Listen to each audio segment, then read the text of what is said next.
these are things that are important, and you should demand these of your voucher code sites and any voucher code affiliate that you work with. And I've got another challenge as well. If you're still not happy, you're interested, and you think you can do it better, come and work with us. We are scaling up fast, and we want people to work with us. So whether it's mobile, we have Voucher, whether it's online, we have market media. It's open to you, and you can get an even better insight of how our industry works. It's a fantastic place to be. So, in summary, the main points I have to make today is voucher campaigns are not going to damage your brand.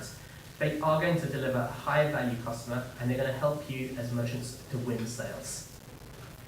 Just as an aside, don't wait to go mobile. The opportunity is there now. Finally, come and work with us. Or if not, come and visit us in the office if you want more transparency. We'd love to see you, and we'd love to work with you. Thank you very much.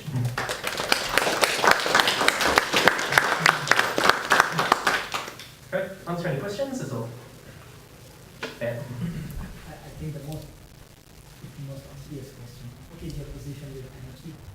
How are you going to deal with that? Okay, so I have a question around NFC. So NFC is near field communication. This is a technology used in upcoming contactless payment systems and also within your Oyster cards. So you tap and you go. So for us, NFC represents a major opportunity. My background is financial services and innovation, so I will say yes, it's a big part of our business in the future. You're going to have to wait and see. But we're working on it. Are you doing anything with the cookie directive? Privacy? Yeah, we are. I mean, we're doing a lot of work around this. We're taking legal advice. Because it's still legal at the moment, I'm unable to I think, represent the company in our position today. We are aware of it. We're working with it. I think there's going to be a lot more transparency, a lot more. I think the industry's got to work together to resolve the issues over the next year. I'm happy to speak offline personally. My views. Yeah, I was at the IAV thing yesterday. Yeah. They're looking for people like you to be involved. Yeah, of course. And we are. Yeah. I was wondering how you validating a transaction with a mobile in store from a retailer's point of view. How are you quantifying that the transaction took place? Is it? Yeah, we have a number of options of tracking transactions online, offline. So with the smaller retailers, they're not so interested in tracking because they don't have the point of sale infrastructure and they're not sophisticated. They're happy just to pay every time a voucher is downloaded. With the larger retailers, we use 1D barcodes, 2D barcodes, and with some of the retailers we're integrating at the point of sale. So we know in real time when we're driving a transaction and the transaction value. Thank you very much, everyone. Sorry, one more? Actually, two. Go on. Two questions. What I've noticed in the past is when you look at the consumer's journey, from research to purchase, you would always see a cashback or a voucher site towards the end. Yeah. And you would see all the contents and everything before that. And since predominantly, although there is a lot of talk about attributing part of the revenue to all the channels, at the moment it's predominantly last click wins. So when we want to approach content sites or other affiliates who are not very far down the line, they're in the top, it's quite tricky because they will say that well, we're not going to get the sale, the quick goes and then my voucher code will take it. What do you think of that? Because as affiliate managers, from a merchant's perspective, you want the whole mix in there.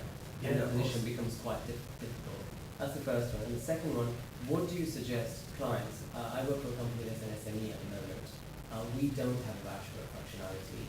And I think it's normal in a lot of businesses that when you want to propose to have voucher functionality for a business case, and there are 20 million business cases, and then they have to prioritize. And usually it's asking for how much value is it going to bring compared to, say, changing your website and look and feel that would increase the conversion. Yeah, of course. And voucher codes have always been deprioritized in my company for the past 2 years, and I've struggled. So if you can highlight, or even after if you have staff in this case, that would really Yeah, of course. So if you want to, I mean, again, please contact us. I mean, generally with every retailer, if you need to make the business case, we'll work with you on your case studies and to develop the return on investment model that you need to drive. I think whoever the decision makers are within the business to prioritize vouchers. So, I mean, generally, we're worldwide now, so we work with 70,000 retailers worldwide. We have the data and we can build those models with you. But can you work with retailers? Yeah, we work with. who don't have voucher codes, for example? We do. I mean, we have a number of options for working with retailers that don't have voucher code functionality as well. So some of them will actually, just to give you an example, I mean, we've done some messy things in the past. We prefer not to. So literally, in terms of, we've done like crazy cashback deals, sometimes refunds onto credit cards. What we prefer to do is actually to work with you as a retailer and build a case for implementing voucher codes into your checkout procedure. It's not that intensive, and I mean, potentially in some cases, we work with smaller retailers and they change their checkout procedure or they change their shopping cart provider as a result of the return on investment that's available through working with my voucher code, or not just my voucher codes, but any voucher codes affiliates. And if you do take this step, it's not just my voucher codes. There's there's like a massive number of very high quality voucher code affiliates out there that you get to benefit from working with. When it comes to splitting between content sites and voucher code sites, there are affiliates that we're working with already that are splitting the user journey and attributing different levels of commission at different stages of the purchase, and also doing split level commissions, so different levels of commission for a content site as opposed to a voucher code site. And the way I would actually work, if you technologically can't do this, is to actually offer exclusive codes. So offer potentially, I shouldn't be saying this, but potentially offer a better quality of code to a content site over a small period of time than you will your voucher code site, and see how this affects sales. I think what you'll find is, or what we find when our customers stop doing voucher codes altogether, they will, and focus on content, they always come back to us because we are driving sales. We're not just winning the last click. What we actually do is convert the customer when they're still making a decision over which retailer to purchase from. Ben, sorry, Yep. can I jump in there? I'm from Seville, we're a savvy shopping site and a voucher code site as well, and just the other piece of advice we give retailers in your positions, it doesn't have to be a voucher code. We have retailers who, for whatever reason, big retailers who've made a strategic decision that they won't offer voucher codes, but sometimes you can operate in deals. So if you want to run a 3 for 2 or buy one get one free, sometimes you'll find that those convert almost as well as voucher codes. So if you really are stuck and can't implement a voucher code facility, that's another option to try. Everything upsell. I mean, I've got very quickly a case study of this. So we worked with Millie's Cookies, and rather than actually give a discount and a regular revenue, they wanted to give free product. So basically, they said, everyone buys 1 free cookies, why should we discount this? So we said, okay, let's upsell, let's try and get people to buy 12 cookies from you. And rather than actually discount the 12 cookies, let's give them another 12 cookies on top of this for free, because it's very cheap for them to produce the cookies, and they're increasing their average basket value by a very high proportion. And you think, do you as a site have the power and the influence to be able to change consumers' shopping habits by this much? And the answer for us was yes, it's a massive success, and we're still running a promotion now. We're actively getting people to purchase 24 cookies at a time. And this does, not on this scale, but it does translate into other sectors and other categories. Actually, just a quick one. Are you able to share stats on how many vouchers are shared? Yeah, we can share stats on that as well. I mean, basically... Do you know offhand what the numbers are? It depends on category, but I mean, and depending on where they're shared. So we don't always track via email, but via Facebook and via Twitter. We use social media analytic tools to do this.